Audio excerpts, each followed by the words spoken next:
Welcome to Kenton's videos. Enjoy the video. You start by opening Settings and going straight to Accessibility. This removes system-level voice features first.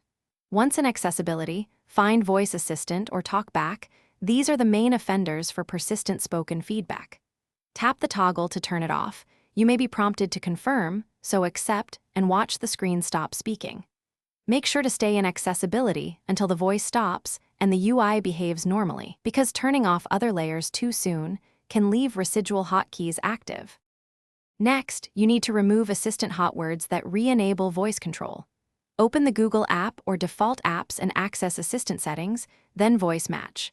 Turn off Hey Google and any lock screen activation. This prevents background listening.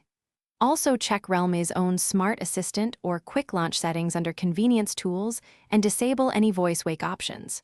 Once disabled, test by saying the hot word. If there's no response, you've cut the common reactivation paths and can proceed to app-level cleanup. Finally, you tidy up app permissions and reboot.